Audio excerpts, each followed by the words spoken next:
இந்த வாரம் ரகரகமாக வகை வகையான நம்ம ஃபேக்ட் செக்லாம் எடுத்து வந்திருக்கோம். அது என்னங்கிறத ஒன்று ஒன்றா நம்ம பார்த்துருவோம். முதல்ல தமிழ்நாட்டில் வந்து மின்கட்டணம் வந்து உயர்ந்துருச்சு அப்படிங்கிற மாதிரி ஒரு அட்டவணையே ரிலீஸ் பண்ணியிருக்காங்க அப்படிங்கிற மாதிரி ஒரு இது வந்தது. பயங்கரமாக பரவி இருக்குது. எங்கே பார்த்தாலும் வாட்ஸ்அப், ஃபேஸ்புக், ட்விட்டர்னு ஜூலை 1ஆம் தேதி 2025 புதிய மின் கட்டணம் அமலுக்கு மாதிரி ஒரு டேபிள். அதில் குறிப்பாக வந்து 200 யூனிட்டுக்கு வந்து 55 ரூபா உயர்த்தப்படுது அப்படிங்கிற மாதிரி எல்லாருமே பெரிய ஷாக். என்னடா திடீர்னு இவ்வளோ உயர்வா அப்படின்னோடனே இதுக்கு வந்து தனியாக கவர்மெண்ட்டே விளக்கம் அளிச்சிட்டாங்க.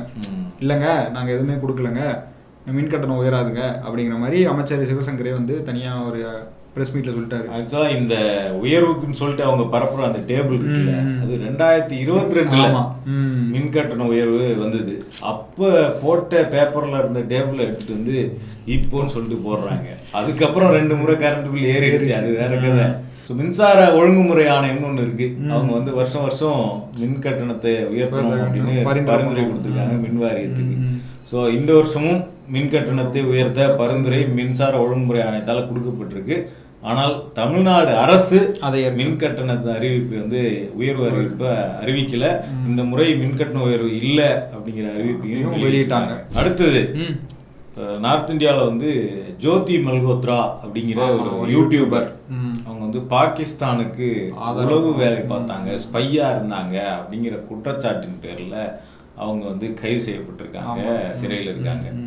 ஸோ அந்த டைம்ல என்ன பண்றாங்கன்னா, இங்க பாருங்க, பாகிஸ்தான்ல போய் இந்துக்கள்லாம் அங்க ஜாலியா இருக்கிறாங்கன்னு காட்டினதால தான் ஜோதி மல்ஹோத்ரா பிடிச்சிருக்காங்க. அதே மாதிரி வேலையை இங்க ஒருத்தர் பண்ணியிருக்காரு. வேற யாரும் இல்லை, நம்ம எம்ஜி ஸ்குவாட். அவரோட மதன் கௌரி தான் வந்து போய் இந்த மாதிரி பாகிஸ்தான்லேயே வீடியோ எடுத்து இந்துக்களுக்கு இது மாதிரி காட்டுறாரு, பாகிஸ்தானுக்கு ஆதரவாக வீடியோ போடுறாரு அப்படிங்கிற மாதிரிலாம் குற்றச்சாட்டு எழுந்தது. ஒரு பெண் கூட மதன் கௌரி வந்து இன்டர்வியூ எடுக்கிற வீடியோவை போட்டு இவரை தான் ஃபர்ஸ்ட் கைது பண்ணணும் அப்படிங்கிற மாதிரி, பகல்காம் தாக்குதல் பற்றி ஒரு வார்த்தை கூட பேசல அப்படிங்கிற மாதிரி அந்த இதில் போட்டிருந்தாங்க. மதன் கௌரி யூடியூப் சேனல் பார்த்தா பகல்காம பற்றி அந்த ஒரு வாரத்தில் வருமானம் எவ்வளோ எடுத்துருப்பாருன்னு அவருக்கு தான் தெரியும். இந்த ஒரு வாரத்தில் பல தகவல்களை வந்து அள்ளி தெளிச்சிருக்காப்ல. ஒரு நாளைக்கு 10 வீடியோன்ற மாதிரி போட்டுட்டே இருந்தார் அவர் பாட்டுக்கு. தந்தி டிவியை விட அதிகமாக பரப்புனது மதன் கௌரியா தான் இருக்கும். அவரை போய் இப்படி பேசிட்டீங்க. அவரே ஆல்ரெடி நிறைய இந்த மாதிரி தப்பான செய்திகள் எல்லாம் பேசக்கூடியவர். ஆனா அவர் பேசுனதை எடுத்து ஒரு பொய்யான செய்தியை பரப்பிக்கிட்டு இருக்காங்க. ஆக்சுவலா வந்து இது வந்து நேபாளுக்கு அவர் போயிருக்காரு விளாக் பண்றதுக்கா. அங்க இருக்கிற முஸ்லிம்ஸ், பாகிஸ்தானி முஸ்லிம்ஸ் இருப்பாங்கல்ல, அவங்க கிட்ட பேட்டி எடுத்திருக்காரு. அந்த மாதிரி விளாக் பண்ணும்போது அங்க ஹிந்துஸ் எப்படி இருக்காங்க அப்படிங்கிற மாதிரி கேட்டிருக்காரு. தவிர பாகிஸ்தானுக்கே டைரக்டா போயெல்லாம் எதுவுமே பேசல. பாகிஸ்தானுக்கே மதன் கௌரி போனதில்லை. அடுத்து நம்ம அந்த இப்போ வர்றாங்கல்ல ப்ரோஸ் நண்பா நண்பீஸ்லாம் இருக்காங்கல்ல, அதாவது அவங்க வந்து அவங்களும் வந்து இவங்க கூட சேர ஆரம்பிச்சிட்டாங்க. நீங்க தான் போய் பரப்புவீங்களா, உங்களுக்கு மேல நாங்க சொல்லுவோம்டான்னு ஒரு பொய் சொல்லியிருக்காங்க. என்னடான்னா, நம்ம ஒரு நியூஸ் டிஎன்ங்கிற ஒரு யூடியூப், ஆமா, அவங்க வந்து வெரைட்டியா சர்க்காசம்லாம் பண்ணுவாங்க. கொஞ்சம் இந்த சட்டையர் வீடியோஸ் வந்து நிறைய போடுவாங்க. எல்லா கட்சிகளையும் கிண்டல் பண்ணி வீடியோ போடுவாங்க. அவங்கள வந்து இந்த மாதிரி திமுக காரங்க ஃபோன் பண்ணி மிரட்டுறாங்கப்பா அப்படிங்கிற மாதிரி ஒரு அந்த சேனல்ல இருக்க ஒரு வீடியோ எடுத்து அதில் ஒரு கேப்ஷனை போட்டு போடுறாங்க, ட்விட் பண்றாங்க. அந்த வீடியோல ஒரிஜினலா ஒருத்தர் மிரட்டிட்டு இருக்காரு. அது டிஎம்கே காரன் தான் அப்படிங்கிற மாதிரிலாம் சொல்லிட்டாங்க. அப்புறம் ஆக்சுவலாக அந்த ஃபுல்லாக அந்த வீடியோ பார்க்கும்போது அதுலேயே பாமக அப்படிங்கிறது 2-3 தடவை மென்ஷன் பண்ணுறாங்க. வீடியோ எதையுமே முழுசாக கேட்காம, வீடியோவில் என்ன இருக்குன்னு எதையும் பார்க்காம, இது டிஎம்கேவாக தான் இருக்கும் அப்படிங்கிற மாதிரி ஒரு பொது புத்தியிலேருந்து இதை அணுகுறாங்கன்னு நினைக்கிறேன். பொது புத்தியோ இன்டென்ஷனோ நமக்கு தெரியாது. ஆனால் பரப்புனது பொய். ஸோ பாமகவினர் மிரட்டுறதை வந்து திமுகவினர் மிரட்டுறதா தமிழக வெற்றி கழகத்தினர் பரவிட்டாங்க. அடுத்தது இப்ப இந்தியா பாகிஸ்தான் இடையே நிறைய பிரச்சனைலாம் நடந்தது. இப்ப அதோடைய விளைவா ஆசிய கோப்பை கிரிக்கெட்ல இருந்து இந்தியா வந்து விலகிறதுக்கு முடிவு பண்ணிட்டாங்க அப்படின்னு ஒரு செய்தி பாலிமர்லயே போட்டாங்க. பாலிமர் மட்டும் இல்ல, அடுத்தடுத்து எல்லா ஊடகங்களும் அதை ஃபாலோ பண்ண ஆரம்பிச்சிட்டாங்க. தினகரன்ல போட்டாங்க, தினத்தந்தியில போட்டாங்க. எல்லாத்துலயும் வந்து இந்தியா ஆசிய கோப்பை கிரிக்கெட்ல இருந்து விலகிடுச்சு அப்படிங்கிற மாதிரி செய்தியை போட்டாங்க. ஆக்சுவலாக வந்து இந்தியா வந்து பாகிஸ்தான் கூட விளையாடாது அப்படின்னு சொன்னது வந்து உலகக்கோப்பையில் ஒரே டீம், அதாவது குரூப் ஏ குரூப் பின்னு இருக்கும்போது ஒரே குரூப்பில் வந்து இந்தியா பாகிஸ்தான் இருக்காது அப்படிங்கிற மாதிரி வந்து பிசிசிஐயே சொல்லியிருந்தாங்க. டென்ஷன் பீரியட் இருந்துச்சுல, அப்போ வந்து சொல்லியிருந்தாங்க. அதுதான் உண்மை. இந்த ஏசியா கப்பை பத்தி அவங்க எதுவுமே பேசல. இன்னும் ஏன் விலகுனாங்க அப்படின்னா அதுக்கு ஒரு கதை கீழே என்ன அப்படின்னா, ஏசியா கிரிக்கெட் கவுன்சிலுடைய தலைவரா வந்து பாகிஸ்தான் அமைச்சர் இருக்காரு. அதனால இந்தியா வந்து அதை கண்டித்து விலகிடுச்சு அப்படிங்கிற மாதிரி. ஸோ ஆனால் பிசிசிஐல இருந்து அப்படி எந்த தகவலும் வரல. அவங்களே இன்னும் பங்கேற்கவா இல்லையான்னு கூட உறுதிப்படுத்தல அப்படிங்கிற மாதிரி தான் சொல்லியிருந்தாங்க. ஆனால் இது வந்து ஊடகங்கள் பரப்பின எல்லா செய்தியும் போய். அடுத்தது நம்ம இசை புயல், ஆஸ்கார் நாயகன் அப்படின்னு பல பேர் இருந்தாலும் பெரிய பாய்னு ஒரு பேர் இருக்கு. சோசியல் மீடியா ஃபுல்லா பெரிய பாய் பாட்டு கேட்டிருக்கேன், பெரிய பாய் பாட்டு கேட்டிருக்கேன். அவர் என்ன சொல்றாரு, இனிமேல் நான் பெரிய பாய்னு கூப்பிடாத அப்படிங்கிற மாதிரி சொல்லிட்டாருப்பா. நான் என்ன கசாப்பு கடையா வச்சிருக்கேன் அப்படிங்கிற பாய்ன்னு சொல்றீங்க அப்படின்னு சொல்லிட்டு ஒன்று சொல்லிட்டாரு அப்படின்னு ஒரு வீடியோவை பரப்புறாங்க. அது வந்து யாரு எல்லா நியூஸ் சேனல்ல போட ஆரம்பிச்சிட்டாங்க, என்ன பெரிய பையன் கூப்பிடாதீங்க, நான் என்ன கசாப்பு கடையா வச்சிருக்கேன் அப்படிங்கிற மாதிரி ரகுமான் சொல்லியிருக்காரு. சில விமர்சனங்கள் கூட அவர் மேல முன்வைக்க ஆரம்பிச்சாங்க, ஏன் கசாப்பு கடை வச்சிருந்தா கேவலமா அப்படி இப்படின்னு சொல்லிட்டு. ஸோ அந்த ஒரிஜினல் வீடியோவை பார்த்தோம்னா டிடி வந்து உங்களுக்கு அப்போ பெரிய பையன் கூப்பிட பிடிக்கலையா, அப்போ கட் அப்படின்னு சொல்லியிருப்பாங்க. அந்த கட்டுக்கு தான் இவர் வந்து நான் என்ன கசாப் கடையா வச்சிருக்கேன் அப்படிங்கிற மாதிரி சொல்லியிருப்பாரு. அது மட்டும் இல்லாம பாயின்னு கூப்பிடுறதே அவர் எனக்கு பிடிக்கல அப்படின்லாம் சொல்ல வரல. அது என்ன பெரிய பாய் சின்ன பாய் அது எனக்கு பிடிக்கல அப்படின்னு தான் சொல்றாப்புல. ஸோ அந்த பெரிய பாயை ஒரு எடுத்து கட்டுன்னு சொன்னதை மொத்தமா கட் பண்ணிட்டு சேர்த்து ஆக்சுவலா அந்த வீடியோலயே ஃப்ரண்ட்ல வந்து அப்படிதான் போட்டிருக்காங்க. அந்த போர்ஷனை மட்டும் எல்லாருமே எடுத்து பரப்ப ஆரம்பிச்சிட்டாங்க. இது வந்து பொய். அடுத்தது நம்ம பாண்டே, ரங்கராஜ் பாண்டே அடிக்கடி நம்ம கண்ணில் அடிபட்டுட்டே இருப்பாரு கண்டிப்பா. ஸோ இப்போ வந்து பாமக பத்தி ஒரு வீடியோல பேசியிருக்காரு. அதுல பேசும்போது பிஜேபி பாமகக்குள்ள ஏதாவது வேலை செய்யுதா அப்படிங்கிற மாதிரி, இல்லை அன்புமணி பாமகக்கு போக விரும்புறாரா அப்படிங்கிற மாதிரி ஒரு டாக் வருது. அதை சொல்லும்போது அவர் என்ன பண்றாருன்னா, பாமக எப்பயுமே பாஜக கூட்டணியில தானே இருந்திருக்கு அப்படின்னு சொல்றாரு. அது ஓரளவுக்கு உண்மைதான். ஆனா அதே சமயம் கூட என்ன சொல்றாரு அப்படின்னா, அன்புமணி ராமதாஸ் அமைச்சரா இருந்ததே பாஜகவால தான். அதுவும் வாஜ்பாய் பீரியட்ல தான் வந்து அவர் வந்து சுகாதாரத்துறை அமைச்சரா இருந்திருக்காரு. சுகாதாரத்துறை அமைச்சர் அன்புமணி ராமதாஸ் என்னுடைய சாதனைகள் அப்படின்னு அவர் சொல்றது எல்லாமே பாஜக ஆட்சியில ஒரு அமைச்சரா இருந்ததாலதான் பண்ண முடிஞ்சது அவரால அப்படின்னு சொல்றாப்ல. ஒரு மூத்த பத்திரிகையாளர் என்ன ஏதுன்னு கூட பார்க்காம யார் அந்த பீரியட்ல ஆண்டாங்க, யார் ஆட்சி செஞ்சாங்க எதுவுமே பார்க்காம 90s கிட்ஸ் 20s கிட் பத்திரிகையாளர்னா கூட அவருக்கு வரலாறு தெரியல அப்படின்னு நம்ம ஒத்துக்கலாம். ஒரு மூத்த பத்திரிகையாளர் அவர் வந்து பேசுறது என்னன்னா, அன்புமணி வந்து வாஜ்பாய் பீரியட்ல அமைச்சரா இருந்தாரு. ஆக்சுவலா அன்புமணி அமைச்சரா இருந்தது உண்மைதான், ஒரு முறைதான் இருந்திருக்காரு அமைச்சரா. அதுவும் யார் பீரியட்லனா மன்மோகன் சிங். அப்போ வந்து அவர் பிஎம்ஆ இருக்கும்போது அவருக்கு கீழே வந்து அமைச்சரா இருந்திருக்காரு. அதை வந்து வாஜ்பாய் பீரியட் அப்படிங்கிற மாதிரி எப்படி கூசாம சொன்னாரு தெரியல. அடுத்து நம்ம அமித்ஷா, ஒன்றிய உள்துறை அமைச்சர் அமித்ஷா வந்து என்ன சொல்லியிருக்காருன்னா, திருச்செந்தூர் முருகன் கோயிலுக்கு சொந்தமான இடங்கள்லாம் இருக்குல்ல, அதில் 400 ஏக்கர் நிலம் வந்து வக்புக்கு வசமானது அப்படிங்கிற மாதிரி ஒரு இதை சொல்லிட்டாரு. இப்போதான் திருப்பரங்குன்றம் ஒழிஞ்சுது, அதுக்குள்ள திருச்செந்தூர் அப்படின்ற மாதிரி இருந்தது. என்னடா அப்படின்னு ஒரு நியூஸ் பேப்பர் கட்டிங் வேற இருக்கு. சரி என்ன யாரோட இருக்கும் இது அப்படிங்கிற மாதிரி நம்ம அவங்கள்னு வச்சோம். ஆனால் அவங்க இல்லை அப்படி யாருமே ஆக்சுவலாக யாரும் கண்டுபிடிக்க முடியல. நியூஸ் பேப்பர் எங்கேருந்து வந்தது எப்படி வந்ததுன்னு எதுவுமே கண்டுபிடிக்க முடியல. அதில் இன்னொரு விஷயம் என்னன்னா, திருச்செந்துறைன்னு ஒரு கோயில் இருக்கு. 1000 வருஷம் சின்ன கிராமம் திருச்செந்துறை கிராமத்துல முருகன் கோயில் இருக்கு. அந்த திருச்செந்துறை கோயிலை தான் இவங்க வந்து திருச்செந்தூர் அப்படிங்கிற மாதிரி மாத்தி பரப்ப ஆரம்பிச்சிட்டாங்க. ஸோ அந்த ஊர்ல இருக்கக்கூடிய லேண்டு அதெல்லாம் வந்து பார்த்தோம்னா ராணி மங்கம்மாள் ஆட்சி பண்ணும்போது, நாயக்கர் கால மன்னர் அவங்க ஆட்சி பண்ணும்போது இஸ்லாமியர்களுக்கு எழுதி வச்சிருக்கிறதா அவங்க சொல்றாங்க. ஸோ அதன் அடிப்படையில் வக்ஃபு போர்டு உருவாக்கப்பட்ட காலத்தில் அந்த லேண்டு வந்து வக்ஃபு போர்டு பேரில் ரெஜிஸ்டர் ஆகப்பட்டதா சொல்லப்படுது. ஸோ அந்த பிரச்சனை வந்து அந்த கிராமத்தில் ரொம்ப சென்சிட்டிவான இஷ்யூவாக போயிட்டு இருக்கு. அதை கொண்டு வந்துட்டு இவங்க என்ன பண்ணுறாங்க, திருச்செந்தூர்ல திணிக்கிறாங்க. திருச்செந்தூர் அப்படின்னு முருகனுடைய அறுபடை வீடுகளில் ஒன்றில் கொண்டு வந்து சேர்ந்துட்டாங்க. முருகனுக்கே சோதனை கொடுக்குறாங்க. அடுத்தது புது ஸ்கீம் ஒன்று மோடி அறிவிச்சிருக்காரு. ஆஹா, நீங்க எல்லாம் என்ன கொடுத்தீங்க? நான் கொடுக்குற சைக்கிள் கொடுத்துருப்பீங்க, டிவி கொடுத்துருப்பீங்க, லேப்டாப் கொடுத்துருப்பீங்க, அதிகபட்சமா ஏசியே நாங்க தரோம் அப்படின்னு பிஎம் மோடி ஏசி யோஜனா அப்படின்னு ஒரு ஸ்கீம் அறிவிச்சிட்டாரு. பேரே பயங்கரமா இருக்கு. அதுல நீங்க வந்து ஏசி வாங்கணும்னு நினைச்சீங்கன்னா உங்களுக்கு மாசம் புது ஏசி வாங்கினா 7000 ரூபாய். ஆஹா, புது ஏசி வாங்கினா உங்களுக்கு 7000 ரூபாய் அமௌண்ட்ல வந்து தள்ளுபடி பண்றாங்க அப்படின்னு சொல்லிட்டு ஒரு நியூஸ். இது அந்த டெய்லி ஹண்ட் மாதிரியான அந்த செய்தித்தளங்கள்ல கூட போட்டிருக்காங்க. ஆக்சுவலா வந்து ஒன்றிய அரசுல இருந்து இப்படி ஒரு திட்டமே அறிவிக்கல, இப்படி ஒரு திட்டமே கிடையாது. ஆனா இவங்க வந்து இந்த வெயில் காலம் வெயில் காலத்துக்குன்னா ஏசி, குளிர் காலத்துனா அந்த அந்த ஐட்டம்லாம் ட்ரெண்ட் ஆகும் தெரியுமில, அந்த மாதிரி தூக்கிட்டு வந்து சரி இப்போ ஏசி சொல்லுவோம். ஒன்றிய அரசு வேற வழக்கமாக வாட்ஸ்அப்பில் தான் இந்த மாதிரி தகவல்கள்லாம் வரும். வாட்ஸ்அப் யூனிவர்சிட்டியில் தான் இப்படிப்பட்ட தகவல்களை பார்க்க முடியும். இப்போ வந்து டெய்லி எண்ட் மாதிரியான நியூஸ் தளங்கள்லையும் இந்த மாதிரி வர ஆரம்பிச்சாங்க. எங்கே போய் முடிய போகுதுன்னா இது வந்து அரசாங்கத்தினுடைய ஃபேக்ட் செக் நிறுவனமாக இருக்கக்கூடிய PIB அவங்களே வந்து இல்லை இது செய்தி இல்லை ஃபேக்குன்னு மறுத்து எதுவுமே அறிவிக்கலை அப்படிங்கிற மாதிரி மறுத்துட்டாங்க. அடுத்தது இந்த நீலகிரி எக்ஸ்பிரஸ் ரயில் அது கோயம்புத்தூர் போகும்போது அந்த இடத்துல வந்து பார்த்தோம்னா அந்த ட்ராக்ல வந்து கல் வச்சிருந்தாங்க அப்படின்னு சொல்லிட்டு ஒரு 5 பேரை கைது பண்ணியிருக்காங்க. 5 பேரும் ஸ்டூடெண்ட்ஸ். ஸோ இந்த நியூஸ் வந்து போடப்பட்டிருக்கு. இதை எடுத்து மேஜர் மதன்குமார்னு ஒருத்தர் இருக்கார், நிறைய யூடியூப்லலாம் பேசுவார். பார்த்தீங்கன்னா அவர் என்ன பண்ணுறாருன்னா ஒரு கொஸ்டினோட இதை பரப்புறார். 0.5 அப்படின்னு போட்டு ஒரு கொஸ்டின் மார்க். என்னடா அது 0.5 நமக்கு ஒன்றும் புரியலையே அப்படின்னு பார்த்தோம்னா அந்த 0.5ங்கிற டேர்மை இவர் அடிக்கடி யூஸ் பண்ணிக்கிட்டு இருக்காரு. 0.5 மூலமா அவர் என்ன சொல்ல வர்றாரு அப்படின்னா, இது வந்து இந்த முன்னாள் ராணுவ தளபதியா இருந்த பிபின் ராவத் அவர் யூஸ் பண்ணியிருக்காரு ஃபர்ஸ்ட் இந்த டேர்மை. 2.5 அப்படின்னு ஒன்று சொல்லியிருக்காரு. அந்த 2.5 எதிரிகள் இந்தியாவுக்கு இருக்காங்க, அது இந்தியா அந்த 2.5ஐ எதிர்த்து சண்டை போடணும்னு சொல்லிட்டு அந்த 2.5ல முதல் 2 என்ன அப்படின்னா, ஒன்று பாகிஸ்தான், இன்னொன்று சைனா.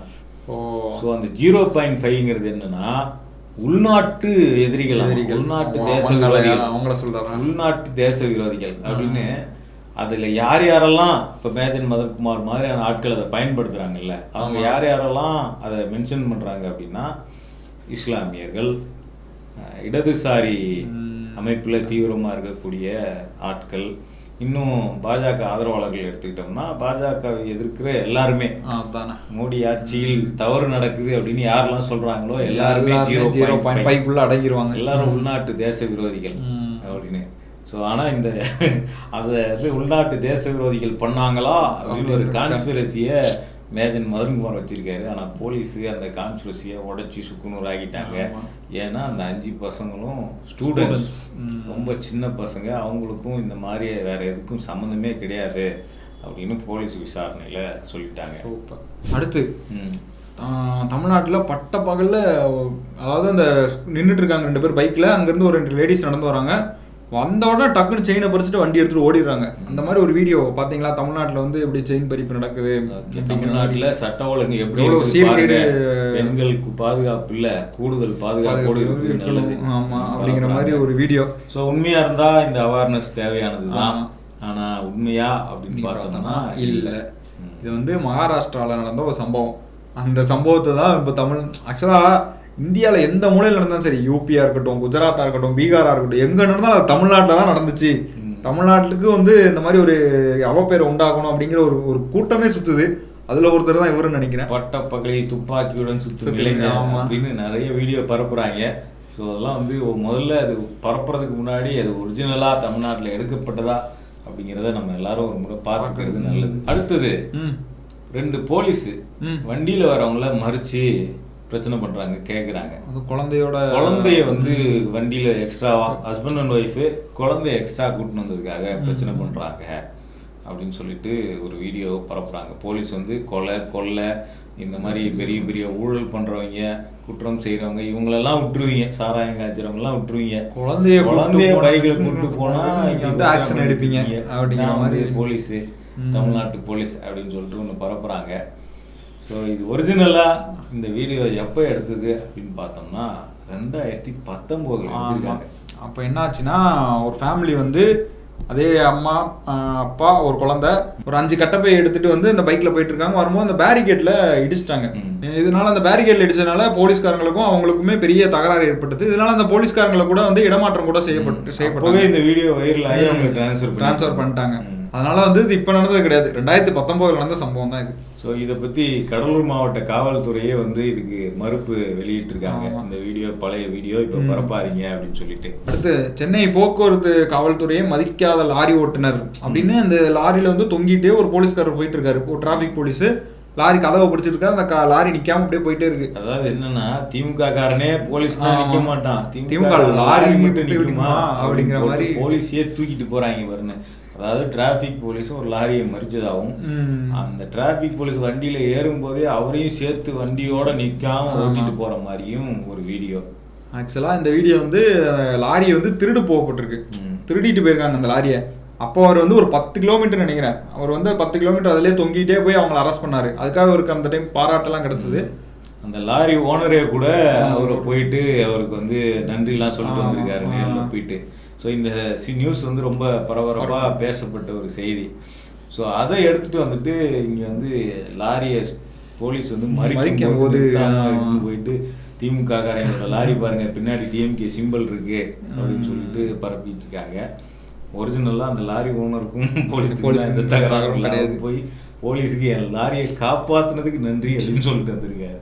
அடுத்தது இந்த ராஜீவ்காந்தி கொலை இருக்குல்ல, அதை பத்தி முன்னாள் சிபிஐல இருந்த புலனாய்வு அதிகாரி ரகோத்தமன் அவர் வந்து ஒரு பேட்டி கொடுக்குற வீடியோ.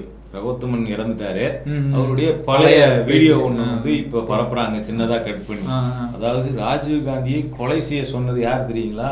கருணாநிதியும் வைகோவும் தான் அப்படின்னு ரகோத்தமனே சொல்லியிருக்காரு, முன்னாள் சிபிஐ அதிகாரி அப்படின்னு சொல்லிட்டு. அந்த நபர்கள் கூட தான் இப்ப காங்கிரஸ்காரங்க கூட்டணி வச்சிருக்காங்க அப்படின்னு சொல்லிட்டு பரப்புறாங்க. ஸோ அந்த வீடியோவை பார்த்தோம்னா அதுல வந்து கேபி அப்படின்னு ஒருத்தரை பத்தி ரகோத்தமன் பேசுறாரு. கேபிங்கிறது யாருன்னா அந்த புலிகள் அமைப்பு, அவங்கள முக்கியமான ஒரு லீடரா இருந்து பின்னாட்கள்ல அவர் என்ன ஆயிட்டாருன்னா ராஜபக்சேவின் ஆதரவாளராக மாறிட்டார். அவரு ஒரு பேட்டி கொடுத்துருக்காப்புல. அந்த பேட்டிலே அவர்கிட்ட கேட்கறாங்க, ஃபர்ஸ்ட்ல பேட்டி கொடுத்துருக்காரு. அதுல என்ன கேட்கறாங்க அப்படின்னா, ராஜீவ்காந்தியை கொலை செய்ய பிரபாகரனை வந்து திமுகவின் சித்தாந்த ரீதியாக திமுக தூண்டியதா கேட்குறாங்க. அதுக்கு வந்து அப்படிலாம் சொல்ல முடியாது அப்படின்னு சொல்லிட்டு கேபி பதில் சொல்லிட்டு அடுத்ததான் என்ன சொல்றாப்புலன்னா, தமிழ்நாட்டுடைய அரசியல்வாதிகள்லாம் வந்து பிரபாகரனுக்கு வந்து மாவீரன் பின்பத்தை கொடுத்தாங்க, அதே மாதிரி வந்து அவருக்கு வந்து பிராமண எதிர்ப்பை கற்றுக் கொடுத்தாங்க, இதனாலதான் அவர் பிராமண எதிர்ப்பின் காரணமா ராஜீவ்காந்தியை வெறுத்தார் அப்படின்னு அந்த இன்டர்வியூல பேசியிருக்காரு. முதல்ல கேபி சொல்றதே கிரெடிபிளான இன்ஃபர்மேஷனான்னு எடுத்துக்க முடியாது, ஏன்னா அவர் ராஜபக்சே ஆதரவாளராக பின்னாட்கள்ல மாறிட்டாரு. ஸோ அதை தாண்டி ரகோத்தமன் சொன்ன மாதிரி உள்ள வந்து அவர் வைகோவையும் கருணாநிதியும் குறிப்பிட்டு இவங்க தான் பின்னாடி இருந்து தூண்டுனாங்க அப்படின்னு எங்கேயுமே சொல்லலை. ஸோ இந்த வீடியோவில் ரகோத்தமன் குறிப்பிட்டிருக்கக்கூடியதே தவறான தகவல் தான், அதை இன்னும் எக்ஸாகரேட் பண்ணி பரப்புறாங்க. அடுத்து முன்னாள் ஜனாதிபதி பிரதீபா பாட்டேல் வந்து மோடியை பாராட்டி ஒரு லெட்ரு. ஆஹா, அது யாரு? அவங்க காங்கிரஸ், இவங்க பிஜேபி, ரெண்டு பேரும் இவங்களை பாராட்டின மோடியோட தலைமை தான் சிறந்தது. அதாவது நான் என்னதான் காங்கிரஸ்காரா இருந்தாலும் ஒரு சமூக சேவை அடிப்படையில் பார்த்தோம்னா மோடி தான் ஒரு லீடர் கிடைக்கவே இல்லை. இது வரைக்கும் நமக்கு இப்படி ஒரு தலைவர் கிடைச்சவே இல்லை அப்படிங்கிற மாதிரி பிரதீபா பாட்டேலே சொல்லிட்டாங்க. அப்படிங்கிற மாதிரி பிஜேபிக்கு ஆதரவாளர்கள்லாம் அதை பரப்பிட்டு இருக்காங்க, பயங்கரமாக பரப்பிட்டு இருக்காங்க. அப்புறம் தான் இதை பற்றி நமக்கு தான் டவுட் வந்துருமே, இவங்க போட்டாலே நமக்கு வந்து எங்கேயோ இடிக்கிற மாதிரியே இருக்குமே அப்படின்னு சொல்லிட்டு. மட்டும் இல்லை, பிரணாப் முகர்ஜி அவரும் மோடியை பாராட்டி இருக்காரு, தள்ளுறாரு அப்படின்னு வந்து காங்கிரஸோட பிஜேபி தான் பெஸ்ட்டுங்கிற மாதிரி அவரும் ஏதோ சொல்லியிருந்தாரு. என்னடா இது எப்படி பாராட்டுறாங்களே மோடியை அப்படிங்கிற மாதிரி நம்ம பார்க்கும்போது, இது குறித்து தேடி பார்க்கும்போது தான் இது இவங்க ஆஃபீஸ்லேயே கால் பண்ணி கேட்டிருப்பாங்க போல. இதை பற்றின செய்தியெல்லாம் நிறையா இருந்தது.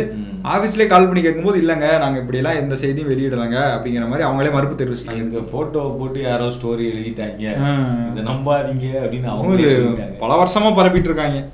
அடுத்தது சிங்கப்பூர் பிரதமர் ஒரு அதிரடியான ஸ்டேட்மெண்ட் கொடுத்துருக்காரு அப்படின்னு ஒன்று பரப்புறாங்க.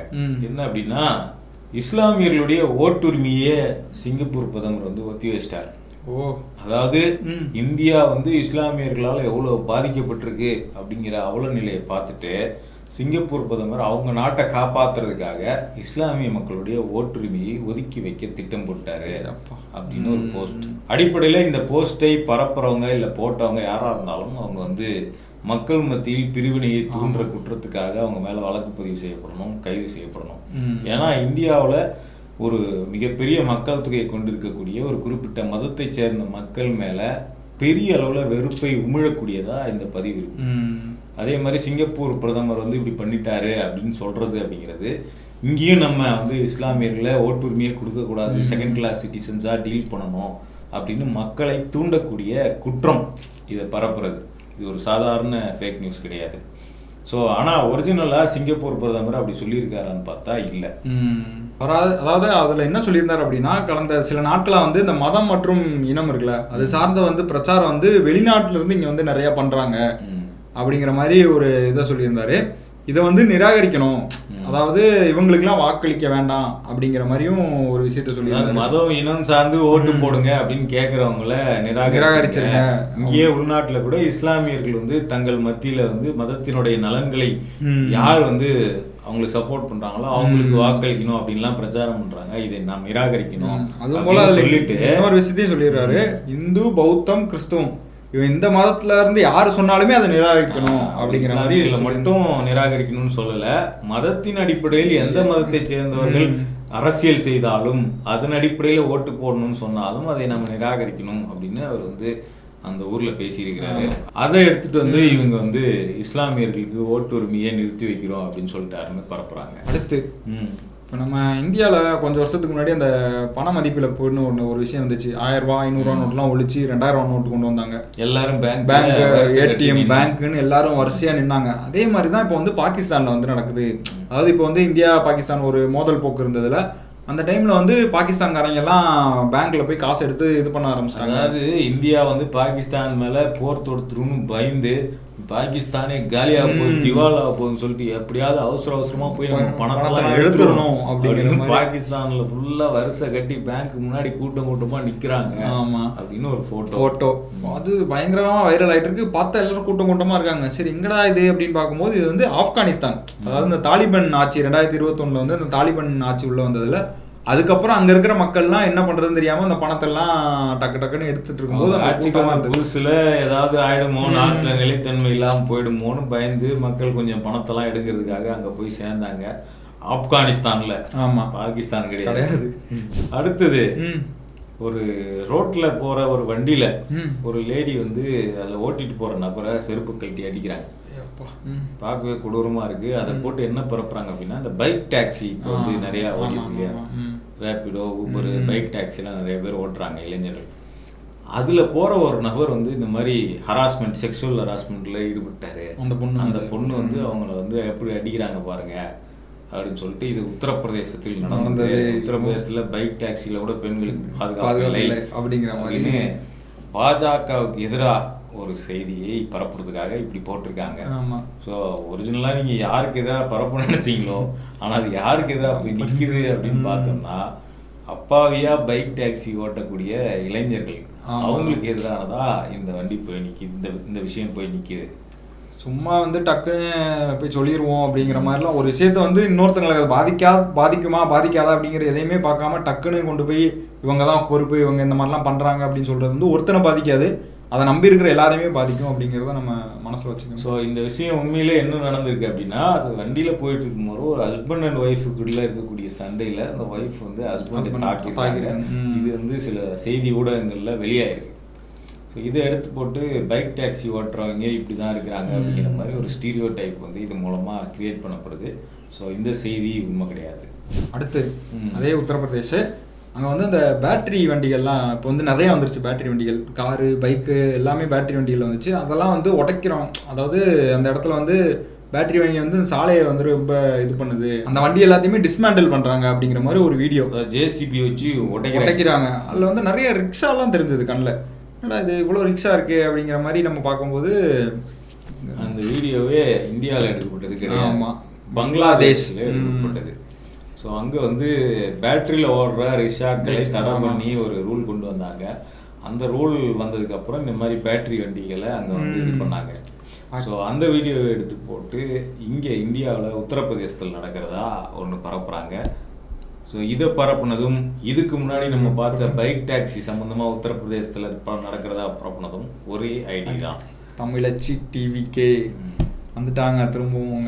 அடுத்தது இந்த பங்களாதேஷ் முஸ்லீம்கள் அவங்களாம் வந்து திரிபுராக்குள்ளே நுழையிறாங்க அப்படின்னு சொல்லிட்டு எல்லை வழியாக உள்ள வராங்கன்னு சொல்லிட்டு அங்கே இருக்கக்கூடிய பழங்குடி மக்கள்லாம் என்ன பண்ணிட்டாங்கன்னா வில்லு எடுத்து அம்பு விட்டு விட்டு வச்சிருக்காங்க. அவங்களாம் ஹாஸ்பிட்டலில் படுத்து கிடக்குறாங்க. வீடியோஸ்லாம் பார்த்தா இங்கே அம்பு, இடுப்புல அம்பு, நெஞ்சில் அம்பு, எல்லா இடத்துலையும் அம்பா குத்திருக்கு. என்னன்னா இது அப்படின்னு பார்க்கும்போது இந்தியாவிலவே இது நடக்கல. இது எங்கே நடந்ததுன்னா பங்களாதேஷில் நடந்தது. அங்கே இருக்கிற அந்த ஒரு மக்களுக்கும் பழங்குடியினருக்கும் நடந்த பிரச்சனையப்போ சிட்டகாங் மலைப்பகுதியில் இருக்கக்கூடிய ஒரு பழங்குடியினருக்கும் வெளியில இருந்து குடியேறினவங்களுக்குமான சிக்கல். அந்த சண்டையில தான் இந்த பழங்குடிகள் வந்து அம்புகளை எஞ்சிருக்காங்க மேலே. அப்போ எடுக்கப்பட்ட வீடியோ தான் வந்து இது இந்தியா. ஸோ அதை எடுத்து போட்டு இந்தியாவுக்குள்ள பங்களாதேஷ் முஸ்லீம்ஸ் வர்றதை பழங்குடிகள் எப்படி எதிர்க்கிறாங்க பாருங்க அப்படின்னு சொல்லிட்டு பரப்புறாங்க. ஸோ இதுவும் உண்மை கிடையாது. ஸோ இந்த வாரத்தில் வந்த முக்கியமாக அதிகமாக பரவன ஃபேக் நியூஸ்களையும் அதுக்கு நம்ம பண்ண ஃபேக்ட் செக் என்ன அப்படிங்கிறதையும் இந்த வீடியோவில் தொகுத்து பார்த்தோம். தொடர்ந்து அடுத்தடுத்த வாரங்களில் என்னென்ன ஃபேக் நியூஸ்கள் யார் யாரால் பரப்பப்படுது, அது இந்த சமூகத்தில் என்னென்ன விளைவுகளை ஏற்படுத்துது, உண்மை என்ன அப்படிங்கிறத தொடர்ச்சியாக பார்ப்போம். தொடர்ந்து யூடர்னை ஃபாலோ பண்ணுங்கள், சப்போர்ட் பண்ணுங்கள். ஸ்க்ரீனில் தெரிகிற கியூஆருக்கு உங்களால் முடிஞ்ச நன்கொடையை அளித்து யூடர்னுக்கு சப்போர்ட் பண்ணுங்கள். நன்றி.